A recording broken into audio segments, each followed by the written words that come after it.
Okay, all right. So today takes us into another venture with trout. This is one of our local fish here from South Africa. It's a trout from some of the dams just in the Winelands region, which I'm going to take you through. So we got trout two ways today. I'm going to take you through filleting. We're going to take you through some curing. We're going to take you through some brining as well. Literally, with something like this, it's always just nice to market that fish in the sense of where your pattern is, and it's so much easier to work with. So in kitchens, we always like to make fish really nice and pretty, so when it gets presented, it always looks very smart. So the secret literally over here, all I'm doing is taking all those little bones out. The reason for that is you don't want bones in food. For me, there's nothing worse than going to a restaurant and you find a bone. The first thing everyone does is hands up. I found something in my food. They want a comp dish. Okay. All right, so there we go. Two beautiful pieces of fillet right over here. So I'm going to do this in two parts. I'm going to add some water into this one, which is going to be my brine. Okay.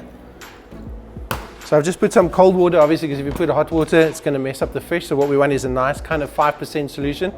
5% solution meaning salt with water at a fairly decent concentrate. We're just going to allow that to dissolve a little bit in here, and it takes very quick actually. And then we're going to take our fillet and we're going to pop that straight in there. All right. That I leave in there for anywhere up to 6 hours or so. Those 6 hours will be enough just to give you a nice little firm kind of brining, if you like.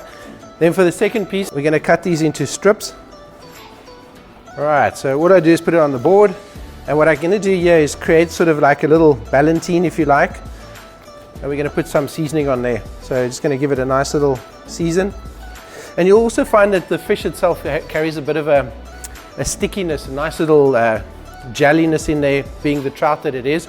And instead of adding things like aspic or gelatine mixture to kind of keep that together and concentrate, all I do is make it a day in advance. And the great part about it keeps together. There's nothing added. It's real. It's natural.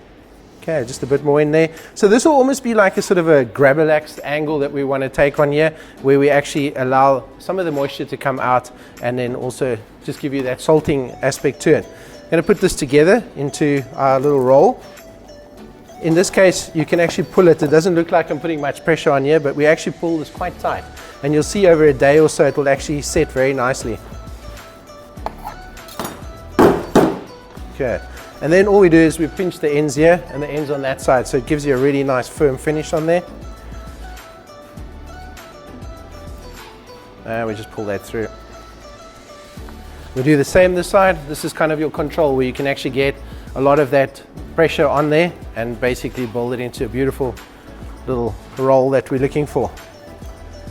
Okay, we bring that together. Emulsion is one of those components, if you like, that we add to food, so it adds another texture or another dimension to the dish. And for me, emulsion epitomizes that whole flavor profile. So you kind of have these little hints of flavor popping out in the dish as you're eating, once we've piped them onto that dish as garnish as well as flavor.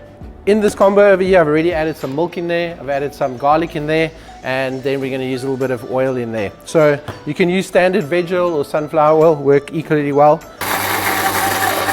Alright, you might wonder why I put plastic wrap on. The reason for me, it's easier to work with. You can put a lid, but you've got to keep opening it and closing it the whole time. For me now, I can automatically pour that through. And the reason why we do this is, remember, emulsification or emulsifier is when you bring components together. So what I'm trying to do in here, as opposed to just throwing it all in, I need the oil to basically build up volume and texture in here to actually give me this beautiful finish that you're going to see right here.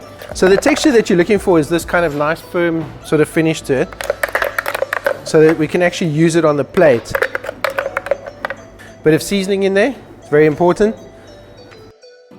Squirt bottle, good old fashioned, adds a lot of technique to dishes these days. You'll find chefs with all their different toys that they're playing with and adding it actually onto the dish to make the dish look a little bit more impressive. We then spoon that in. Just drop that. All right, so here we go. And then when we use it, we just shake it to the bottom and we use the finishing off there. I also have an amazing thing here, which the world has seen now over and over, but for me it's still very special. So this is our salt block, which is Himalayan rock salt. It's just over 250 million years old. And based on this, I like to use this as my dinner plate or my serving plate. It's not only my plate, so this would then be served on the table. We'll plate the two components, you're getting that saltiness in there. This over here would also then act as my self-seasoning dinner plate as well, which I can use in two parts, which is quite a quirky angle to the dish, I think. Right, so here we go. We've got our little ballantine. We're just going to cut that into presentable looking ballantine. Right, so as you can see here, it gives you that really beautiful finish over there. Kind of really refines something that could be quite boring on the plate. We're going to plate on this. It's going to be delicious. So we've got our ballantine on there. Going to use 2 parts today, like such. We've also got our cured or brine fish, as I mentioned earlier, cut into nice thin slices. We're going to add that onto you, and you would wonder why they're separated. One point is for visual, so you get different dimensions. So in here you're getting a lighter salted flavor, and this one over here slightly more intense flavor. Okay, so let's put those together, and you can see those beautiful colors. You might think that it's all kind of in one as such, but in actual fact we'll change all of that as we go along.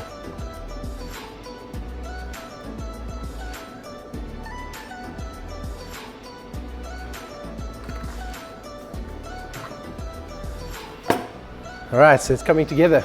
Okay, a few more pieces of garnish that we want to bring into that would be, as I said earlier on, we're utilizing a lot of those wonderful things like lemons and cressinis, which would be that crunch component. Got some capers over here, which is one of my favorites. I've been doing this for years. It's been one of those amazing things. You get this lovely crunchiness in there. Where everyone uses capers, which is brined or been put through a brining over a period of time, very salty. I find that if you do it this way, crunchy, you've got texture, you've got flavor, and it's less salty. All right, so we've got our lemons on there. Got some greens just to make it all pretty. And then sprinkle these little capers around. These are like little bombs that explode in your mouth. So as you're eating your food, you get a crunch here, a little soft there, nice acidity, something slightly on the salty part, and again, the nice creaminess of those emulsions. Pop that all over. We've also got some cressinis, which we're just going to use to garnish up this. You can even break these up if you find them a little big. I always find it's really nice to split it up. Let's do the same with this one again. Pop that on there. Cream cheese is going to be just that nice little finish of creaminess again to enhance the flavors of the actual emulsion itself. So I'm just using it. So the cool part is we actually got 2 spoons, and we call it quenelling, or you can do a rocher, which is slightly different. In our case, we want a little quenelle on here. Okay, so that's kind of what we're looking at. And we just pop that on there. Those beautiful little flavors of onion that just enhance everything. You don't want too much, obviously keeping it nice and fine and delicate, not too chunky, otherwise it destroys the whole dish. So olive oil would be our finishing touch. That for me just kind of illuminates the whole dish, brings it all together.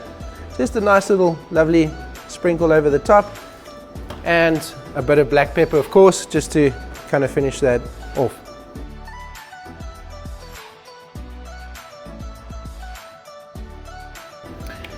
So, this is my favorite part. I make food as a living, and I enjoy wine for pleasure. Put the two together with my love for salt, heaven, made in perfection. So, we got a beautiful little Sauvignon Blanc here, which we want to sample with this. We've done the pairing, we find that it works superbly well. And just to give you a little interlude into food and wine pairings, for me specifically, chefs have made it complicated for the followers. In this case, there's 3 steps. We first aerate the wine,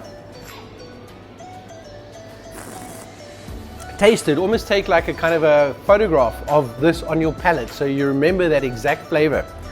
Then take all of those components, as I said.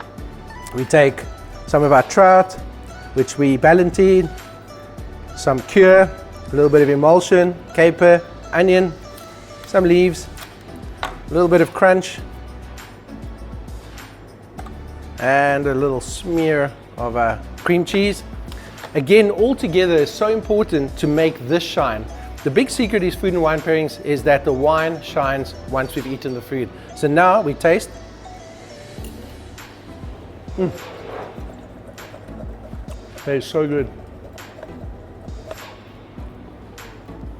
Again, once we've digested, we want our wine to open up again, so we just aerate it again, taste it again.